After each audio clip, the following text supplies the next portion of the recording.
अरे जी क्या मैं मेनू का तो नहीं खेरो मांगी दे यार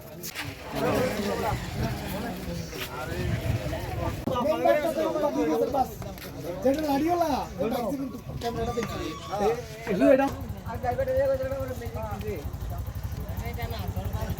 এটা মনে করেন সকালবেলা গেছি সবাই গাড়ি লইয়া আগে নিয়ম শৃঙ্খলা অনুসারে গাড়ি চালাম।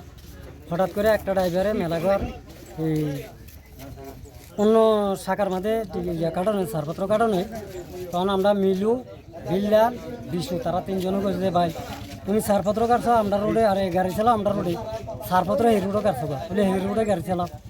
এই কথা কাটাকাটির পরে তারা আবার নাম্বারও দেওয়া হয়েছে, প্যাসেঞ্জারও বয়েছে। এবার কিতা করছে রোদ হয়ে 20 জন প্যাসেঞ্জার লইয়া এত লাগলো, তার গাড়ি আটকাইয়া গাড়িটার প্যাসেঞ্জারটি নামাইয়া গাড়ির ভিতরে ডুবাইলেছে। আর তারা অন্য রোডে গাড়ি দিয়া প্যাসেঞ্জারে সব এদিকে ছাড়ছে, বড় গাড়ি এবং অন্য রোডে অটো গাড়ি। এরপর আমরা কয়েকজন আয়া পড়ছি, আমি আছি আমার ছেলের ওষুধ লইয়া আওয়ার পরে উনি কিনা তারা আটকে রাখছে। এবার তাহলে আর যাই লাভ নাই, আমরা এদিকে আটকাইছি। আটকাছে কারা? আটকাইছে রতু আর কাকেটা